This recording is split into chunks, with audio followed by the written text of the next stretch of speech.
Hello friends, आज की इस वीडियो में हम बात करते हैं कि कैसे अगर कोई हेलोजन एसिड हमारे पास है और वो ईथर से जब रिएक्शन करेगा तो क्या क्या बनेगा, क्या क्या पॉसिबिलिटी आएगी। ठीक है, लास्ट वीडियो में मैंने आपको बताया था विलियमसन सिंथेसिस के बारे में, कैसे विलियमसन सिंथेसिस इतना इंपॉर्टेंट टूल होता है। मैंने बताया था कि SN2 मैकेनिज्म होता है विलियमसन सिंथेसिस में, और फिर मैंने ये भी बताया था कि जब भी विलियमसन सिंथेसिस होगी आप प्राइमरी एल्किल हैलाइड का इस्तेमाल करेंगे। अगर आपने सेकेंडरी या टर्शियरी एल्किल हैलाइड का इस्तेमाल किया तो आप ईथर नहीं पाएंगे। क्या पाएंगे आप पाएंगे एल्कीन पाएंगे। ठीक है, तो चलिए देखते हैं ईथर का रिलेशन किससे करना है। देखिए हमारा हो गया ईथर ROR डैश, हमने एक अनसिमेट्रिकल ईथर ले लिया। जब ये किसी हेलोजन एसिड से रिएक्शन करेगा, हेलोजन एसिड का मतलब होता है कि HF, HCl, HBr, HI कुछ भी, X कोई भी एक हेलोजन हो सकता है, FCl, Br एंड I में से कोई भी। बेसिकली यहाँ पे I का इस्तेमाल होता है। ठीक है, अब देखिए ध्यान से क्या बन सकता है। अगर हम ये वाला बॉन्ड तोड़े, अगर हम ये वाला बॉन्ड तोड़ते हैं, ठीक है, तो देखेंगे ये O पे जाएगा निगेटिव चार्ज और इस पे जाएगा पॉजिटिव चार्ज। यहाँ पे तो निगेटिव ये होता ही है और ये क्या होगा, पॉजिटिव होगा। ठीक है, ध्यान से देख रहे हैं, तो RO के साथ क्या जुड़ जाएगा, H जुड़ेगा, ROH, और इधर हो जाएगा R डैश X, ये हो गया। लेकिन अगर मैं तोड़ दूं ये वाला बॉन्ड, ये भी तो टूट सकता है ना बॉन्ड, ये देखिए सेम रिएक्शन में लिख रहा हूं, ये निगेटिव ये पॉजिटिव। अगर मैं ये वाला बॉन्ड तोड़ूं, आपको क्लियर दिखाई देगा, तो क्या होगा, इधर निगेटिव पोर्शन होगा और इधर क्या होगा, पॉजिटिव पोर्शन होगा। ठीक है, अब ये जो रिएक्शन होगा ये आपको क्या देगा, R प्लस के साथ जाएगा X। ठीक है, तो R X बना और यहां पे बनेगा R डैश OH। क्लियर है, देख रहे हैं क्या हो रहा है, हो क्या रहा है कि जब आपने ये वाला बॉन्ड तोड़ा, ये वाला जब आपने बॉन्ड तोड़ा OR बॉन्ड, ठीक है, तो आपका जो एल्किल हैलाइड था वो क्या था, R डैश X था। नोट करने वाली बात है ये, जब आपने राइट साइड वाला बॉन्ड तोड़ा तो R डैश X का फॉर्मेशन हुआ, और जब आपने लेफ्ट साइड वाला CO बॉन्ड तोड़ा तो RH का फॉर्मेशन हुआ। अब प्रॉब्लम यही आती है कि कब कौन सा बॉन्ड टूटेगा। हमको तो सपना नहीं आने वाला है ना कि हाँ ये वाला बॉन्ड तोड़ दे, ये वाला आंसर वहां सही हो जाएगा। ठीक है, तो ध्यान देने वाली बातें होती हैं, कुछ चीजें ध्यान देने वाली बात ये होती है कि अगर देखेंगे, ठीक है, ये ऐसी सारी चीजें होती हैं। ये ईथर है, एक नॉर्मल सा ईथर है। ईथर के अगर दोनों साइड जो लगे हुए एल्किल ग्रुप हैं, ठीक है, ये भी एक एल्किल ग्रुप होता है, ये भी एक एल्किल ग्रुप होता है। ठीक है, तो मैंने बोला कि ईथर के दोनों साइड लगे हुए दोनों एल्किल ग्रुप में से अगर कोई एक सेकेंडरी या टर्शियरी हो जाए, ठीक है, अगर कोई एक एल्किल ग्रुप सेकेंडरी या टर्शियरी हो जाता है तो यही सेकेंडरी या टर्शियरी वाला जो एल्किल ग्रुप होता है क्या बनाता है, एल्किल हैलाइड बनाता है। ठीक है, मैंने बताया कि अगर ईथर के दोनों साइड लगे हुए एल्किल ग्रुप में से एक कोई प्राइमरी है और दूसरा कोई सेकेंडरी या टर्शियरी है, तो एल्किल हैलाइड का जो फॉर्मेशन होगा वो सेकेंडरी या जो सेकेंडरी या टर्शियरी आपका ग्रुप है ईथर के दोनों साइड में से कोई एक साइड होगा ना सेकेंडरी या टर्शियरी, वही आपका क्या बनाएगा, एल्किल हैलाइड बनाएगा, और जो प्राइमरी वाला ग्रुप होगा वो क्या बनाएगा, एल्कोहल बना के देगा। ठीक है, मैं फिर से रिपीट करता हूं कि ईथर के दोनों साइड अगर लगे हुए दोनों एल्किल ग्रुप में से एक प्राइमरी है और दूसरा सेकेंडरी या टर्शियरी है, ठीक है, तो सेकेंडरी या टर्शियरी जो ग्रुप होगा वो आपको एल्किल हैलाइड बना के देगा, और जो आपका प्राइमरी ग्रुप होगा वो आपको क्या बना के देगा, एल्कोहल बना के देगा। ठीक है, एक तो चीज ये हो गई।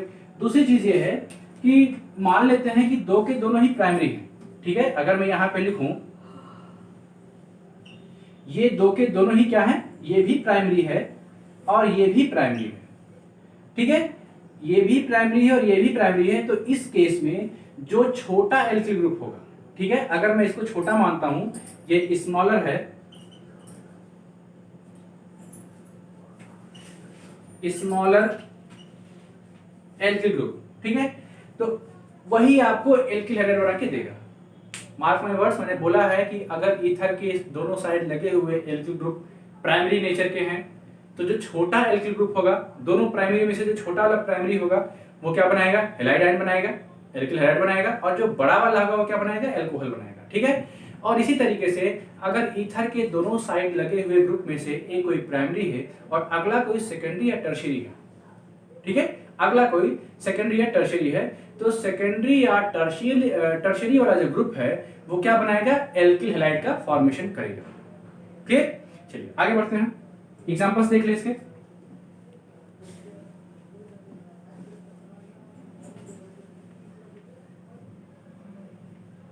देखिए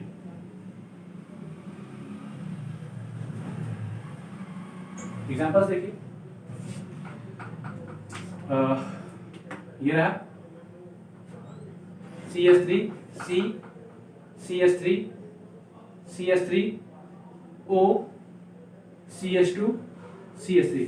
रिएक्शन हमें कराना है हाइड्रोजन आयोडाइड का। अब ध्यान से देखेंगे, ईथर के दोनों साइड पकड़िए, एक एल्किल ग्रुप राइट में जो है, ये देखिए, ये जो एल्किल ग्रुप है राइट साइड में, और ये क्या है, सॉरी ये लेफ्ट में है और ये राइट में है। ठीक है, तो राइट वाला क्या है, प्राइमरी है, और लेफ्ट वाला क्या है, टर्शियरी है। तो मैंने अभी आपको बताया है कि जो टर्शियरी वाला एल्किल हैलाइड होगा वो क्या बना के देगा, हैलाइड आयन। तो हैलाइड आयन ऐसे बना दिए, सी के साथ आई जोड़ दीजिए, जोड़ दिया, सिंपल है। और अगले का आप बना दीजिए एल्कोहल। तो अगले का जो एल्कोहल होगा वो क्या होगा, CH3 CH2 और O था और साथ में H जुड़ गया। ठीक है, ये एग्जांपल हो गया। एक और देख लें, अगर दो के दोनों ही प्राइमरी हैं,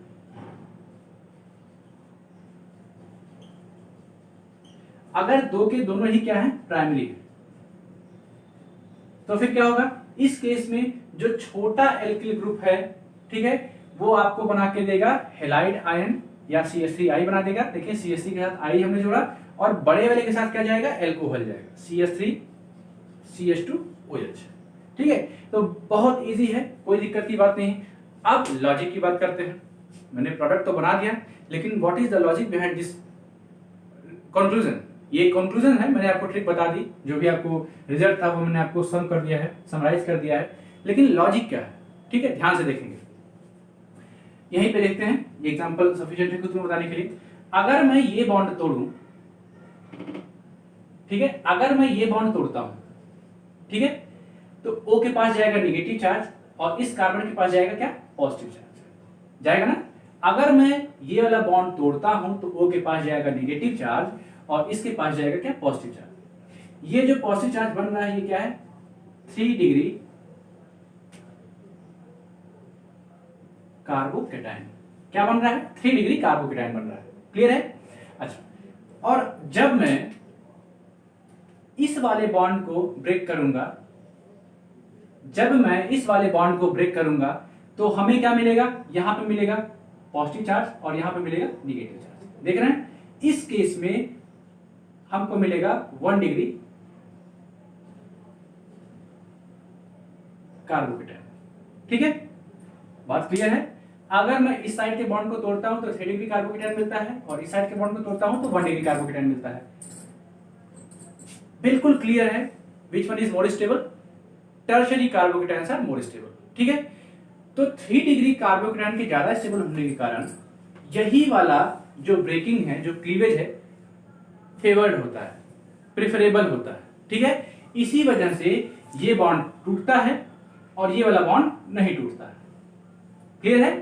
तो जो रीजन था, जो अभी मैंने आपको बता रखा है कि अगर एल्किल ईथर से लगे हुए दोनों एल्किल जो ग्रुप हैं उनमें से कोई एक प्राइमरी है और अगला सेकेंडरी या टर्शियरी है, तो सेकेंडरी और टर्शियरी एल्किल हैलाइड क्यों बनाते हैं, क्योंकि सेकेंडरी या टर्शियरी एल्किल हैलाइड बनाएंगे अगर, तो फिर वहां से सेकेंडरी या टर्शियरी कार्बोकेटायन जनरेट होता है, which is more stable than the primary carbocations. ठीक है, देखिए ध्यान से, क्लियर है। अगर मैं बॉन्ड ये वाला तोड़ता हूं तो मुझे टर्शियरी कार्बोकेटायन मिला हुआ है, और अगर मैं ये तोड़ूंगा तो मुझे प्राइमरी मिला है।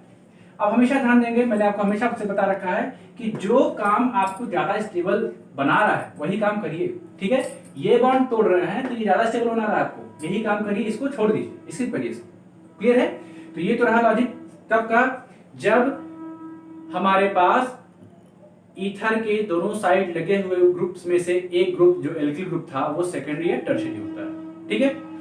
अच्छा, जब दोनों ही ग्रुप लगे हुए हैं और दो के दोनों ही क्या है, प्राइमरी नेचर के हैं, ये प्राइमरी है नहीं पर मान लेते हैं प्राइमरी, ठीक है, दो के दोनों ही क्या है, प्राइमरी नेचर के हैं।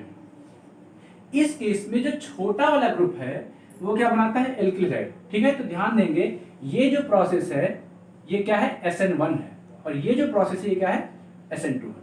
तो SN2 में होता है बैक साइड अटैक, और बैक साइड अटैक कब होगा, जब ज्यादा जगह होगी। ठीक है, तो जितना छोटा एल्किल ग्रुप होगा बैक साइड अटैक के लिए उतनी ही ज्यादा जगह मिलेगी, और हैलाइड आयन जो है, जो आपका न्यूक्लियोफाइल जा रहा है, उसको चाहिए क्या, ज्यादा जगह। ठीक है, ज्यादा जगह मिलेगी उतनी ही आसानी से रिएक्शन करके आपको प्रोडक्ट बना के दे देगा। ठीक है, तो ये रही कहानी पूरी।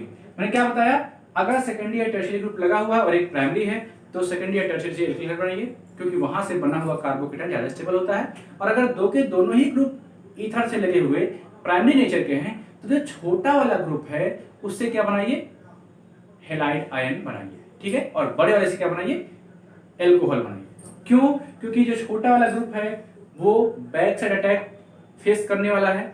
ठीक है, जिसकी वजह से उसको ज्यादा जगह की जरूरत होती है। ज्यादा जगह कब मिलेगी, जब साइज छोटी होगी।